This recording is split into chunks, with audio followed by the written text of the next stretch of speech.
নমস্কার। আজকে আবার একটা ভিডিও নিয়ে এলাম। তবে এই ভিডিওতে দলবদলের বেশ কিছু খবর নিয়ে আলোচনা করব। দেখুন, আইএসএল তো চলছে, শর্ট ফর্মের আইএসএল শেষ হতে চলল। আর মানে এই মাসটাতেই মোটামুটি তো শেষ হয়েই যাবে। আবার এই মাসেই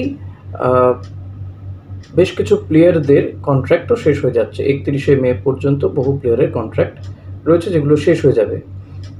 তো দলবদলের কথাবার্তা শুরু হয়ে গেছে ইতিমধ্যেই। কে কাকে রাখছে, কে কাকে ছেড়ে দিচ্ছে, সেই খবরও বাজারে রটছে, পাওয়া যাচ্ছে। দেখুন, এই মুহূর্তে আইএসএলের যা ছবি, তাতে মোহনবাগান, মুম্বাই সিটি এফসি কিংবা গোয়া এফসি গোয়া, ইস্ট বেঙ্গল, এরা তো চ্যাম্পিয়নশিপের লড়াইতে রয়েছে। কিন্তু তা সত্ত্বেও তারা কিন্তু নতুন প্লেয়ার খোঁজার কাজ শুরু করে দিয়েছে এবং যারা রয়েছে তাদের মধ্যে কাউকে কাউকে ছেড়ে দেওয়ার কথাবার্তা শোনা যাচ্ছে, এক্সেপ্ট ইস্ট বেঙ্গল। তো মোহনবাগান শোনা যাচ্ছে যে তারা ইতিমধ্যেই দিমিত্রি পেট্রাচোস, জেসন কামিংস এবং টম অলড্রেড, এই তিনজন প্লেয়ারকে কিন্তু ছেড়ে দিতে পারে। মানে চান্স অনেক বেশি। তাতে তারা যদি চ্যাম্পিয়নও হয় আবারও, তাহলেও কিন্তু এর মধ্যে অন্তত দুজনকে তো ছেড়ে দেবেই। দিমি পেট্রাচোস, জেসন কামিংস এবং টম অলড্রেড। জেমি ম্যাকলারেনকে নিয়েও কিন্তু কথাবার্তা চলছে, হয়তো সে থেকে যেতে পারে। অপরদিকে কোচ লোবেরা হয়তো থেকে যাবে, লোবেরার সঙ্গে কথাবার্তা শুরু হয়েছে। কিন্তু কথা হচ্ছে যে ইস্টবেঙ্গল কী করবে? দেখুন, অন্যান্য বারের তুলনায় এবারের ইস্টবেঙ্গলের ফলাফল অনেক ভালো। বেশ কিছু টুর্নামেন্টে ইস্টবেঙ্গল ভালো খেলেছে, যেমন ডুরান্ড কাপ, আইএফএ শিল্ডে ইস্টবেঙ্গল লড়াইতে ছিল, চ্যাম্পিয়নশিপের লড়াইতেও মোটামুটি ছিল, বাট এনিহাও হয়নি। আইএফএ শিল্ড চ্যাম্পিয়ন হতেও হলো না।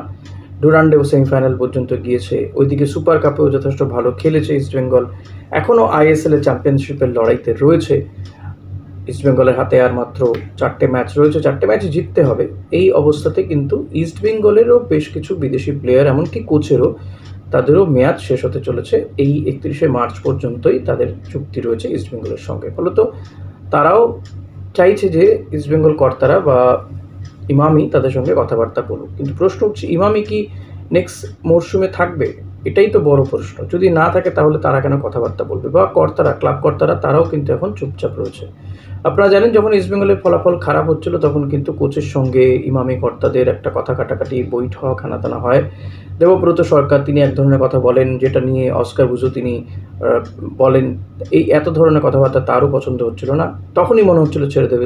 যাই হোক, তাকে আবার বুঝিয়ে সুঝিয়ে তিনি কন্টিনিউ করছেন এবং তিনি বিভিন্ন দেশ থেকে প্লেয়ারকে বাছাই করে নিয়ে এসছেন।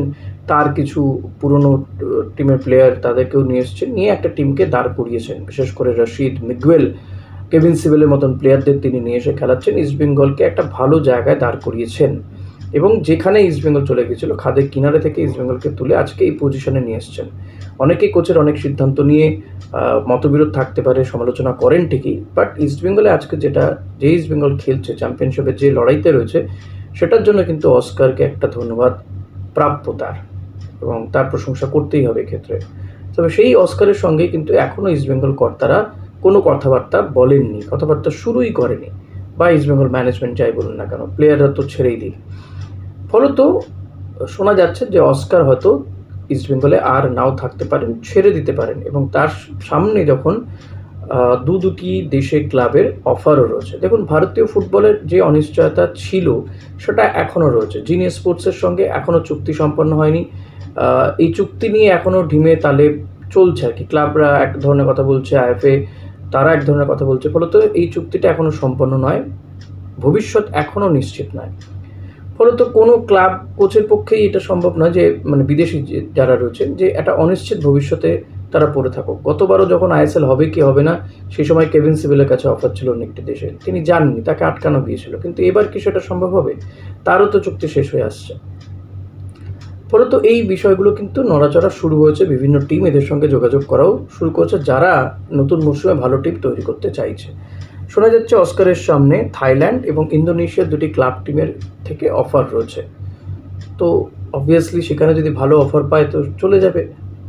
আর অস্কার গেলে তিনি আবারও এখান থেকে 2-3 জন বিদেশিকে নিয়ে যেতে পারে। সেক্ষেত্রে মিগুয়েল, রশিদদের, কেভিন সিবেলেদের চলে যাওয়ার সমূহ সম্ভাবনা। ফলত তাহলে কি ইস্টবেঙ্গল টিমটা, যেটা অস্কার তিল করে তৈরি করলেন, সেটা পুরোপুরি ভেঙে যাবে? এই ধরনের আলোচনাগুলো কি সত্যি কোনো টিমে এফেক্ট করে? দেখুন, এটার দুটো দিক রয়েছে। এফেক্ট করতেও পারে, আবার ভালো খেলে প্রমাণ করতে পারেন অস্কার তার টিমকে চ্যাম্পিয়ন করে, যে দেখুন আমি লাস্ট যে টিমটাতে ছিলাম সেই টিমকে চ্যাম্পিয়ন করে এসেছি।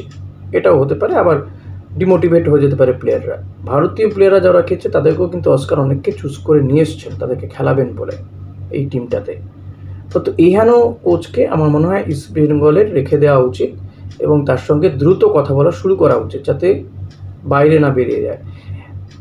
ইস্ট বেঙ্গলে বহু কোচ এসছে গেছে, টিম বদল হয়েছে, বাট ইস্ট বেঙ্গলের সাফল্য নেই। কিন্তু অস্কার সাফল্য হয়তো ট্রফি দিতে পারেননি, বাট টিম যথেষ্ট ভালো খেলছে, এটা আমার মনে হয় টিম ম্যানেজমেন্টের বোঝা উচিত। তাই তাদের মধ্যে যা যা সমস্যা রয়েছে সেটা যত দ্রুত সম্ভব মিটিয়ে নিয়ে কোচ এবং প্লেয়ারদের সঙ্গে কথা বলে এটা কনফার্ম করা উচিত যে তারা থাকছেন, নেক্সট মরশুমেও থাকছেন, এবং সেটা এখনই করা উচিত। আজকে 1 মে হয়ে গেল, আর 1 মাস হাতে সময় থাকছে।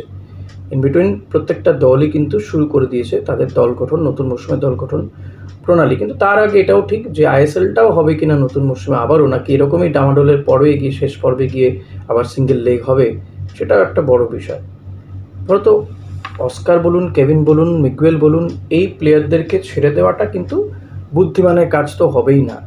এখন ইউসুফ এজাজারি বা অ্যান্টনকে রাখবে কি রাখবে না সেটা পরের প্রশ্ন। কিন্তু যে কোনো কোচ যদি অস্কার নাও থাকেন, তিনিও কিন্তু চাইবেন যে কেভিন, রশিদ, মিগুয়েলের মতন প্লেয়াররা থাকুক। কারণ কেভিন যখন আসে তখন অনেক সমালোচনা হয়েছিল যে এই প্লেয়ারটা কি পারবে ডিফেন্স করতে, কিন্তু তার যে ডিফেন্সিভ স্কিল সেটা দেখে প্রত্যেকেই কিন্তু অবাক হয়েছেন এবং প্রশংসায় পঞ্চমুখ তার। রশিদের ক্ষেত্রেও তিনি মাঝমাঠটা যেভাবে খেলেন, মাঝে ডিফেন্স করেন, অ্যাটাকে যান, এই ধরনের প্লেয়ারের প্রয়োজন রয়েছে সেটা বোঝা যাচ্ছে। আবার মিগুয়েল, তার যে বল পাস, বল ছাড়া ধরা, যেভাবে সে পাস করতে পারে, দ্রুত অ্যাটাকে চলে যেতে পারে, এটাও কিন্তু এই ধরনের প্লেয়ারেরও ইস্ট বেঙ্গলের প্রয়োজন রয়েছে। এবং এই একটা সবথেকে বড় কথা, একটা টিম হিসেবে খেলছে এখন ইস্ট বেঙ্গল, সেটা কোথাও গিয়ে আবারও নতুন মরশুমে তৈরি করতে গেলে যেটা সমস্যা হবে। এই যে মোহনবাগান সাফল্য পায় বা এফসি গোয়া সাফল্য পাচ্ছে, তাদের কারণটা, বা মুম্বাই সিটি এফসি ধরুন, বিশেষ করে মোহনবাগানের যদি সাফল্যের গ্রাফ তো অনেক বেশি এই আইএসএলের ক্ষেত্রে, মোহনবাগানের সাফল্যের পেছনে কিন্তু সেটাই রয়েছে যে টিমকে ধরে রাখা, দীর্ঘদিন ধরে একটা টিমকে ধরে রাখা। দেখুন লাস্ট মরশুমে 2-1টা প্লেয়ার ইনক্লুড হয়েছে, বিরাট কিছু চেঞ্জ হয়নি কিন্তু মোহনবাগান টিমটাতে। কোচ বদল হয়ে গেছে, বাট টিমটা মোটামুটি একই রেখে দেওয়া হয়েছে। তো এটা একটা বড় বিষয়, কিন্তু এটাও মনে হয় ভাবার প্রয়োজন রয়েছে ইস্টবেঙ্গল কর্তাদেরকে, টিম ম্যানেজমেন্টের এটা বিষয়টা অতি দ্রুত ভাবনা চিন্তা করা উচিত। নাহলে কিন্তু অস্কারকে তো হারাতে হবেই, সঙ্গে সঙ্গে প্লেয়ারদেরকেও হারাতে হবে। শোনা যাচ্ছে এফসি গোয়াও নাকি অস্কারকে একটা অফার করে রেখেছে। এবার তারা আবার মানালো মার্কোসকে ছেড়ে দিয়ে নেবে কিনা সেটাও বিষয়, কারণ প্রত্যেকেই আমার মনে হয় চ্যাম্পিয়নশিপের জায়গাটার দিকেও একটু কর্তারা দেখছেন যে তার টিম শেষ পর্যন্ত কত দূর যেতে পারে। কিন্তু কথাবার্তা অনেকে শুরু করে দিয়েছেন, but east Bengal till today কথাবার্তা শুরু করেছে বলে জানা নেই। তাই রব উঠছে যে অস্কার বোধহয় ছেড়ে দিতে পারেন, অস্কার ছেড়ে দিচ্ছেন, এবং তিনি ছেড়ে দিলে কিন্তু এটা জেনে রাখুন এই বিদেশি প্লেয়ারগুলো কিন্তু ছেড়ে দেওয়ার সম্ভাবনা প্রবল হবে। তারাও কিন্তু একে একে চলে যাবেন, কারণ কেভিনের কাছে গত মরশুমেই অফার ছিল যখন আইএসএল হচ্ছিল না। কেভিন, রশিদ, মিগুয়েলদের মতন প্লেয়ারদের কাছে অফার আসবেই, এটা আর বলার অপেক্ষা রাখে না। হয়তো যে টিমটা তৈরি করেছিলেন অস্কার, যে টিম ইস্টবেঙ্গল তৈরি হয়েছিল, সেটা কিন্তু ভেঙে যাবে। তাই আমার বক্তব্য এখানেই, আমার অনুরোধ থাকবে টিম ম্যানেজমেন্টের কাছে যে অতি দ্রুত আপনারা এই সমস্যার সমাধান করুন, কথা বলুন, প্লেয়ারদের সাথে কথা বলুন, কোচের সঙ্গে কথা বলুন। আপনাদের কী মনে হয় অতি অবশ্যই কমেন্ট করে জানাবেন। ভিডিওটা ভালো লাগলে লাইক, কমেন্ট, শেয়ার করবেন। চ্যানেলে নতুন হলে সাবস্ক্রাইব করবেন। Thank you.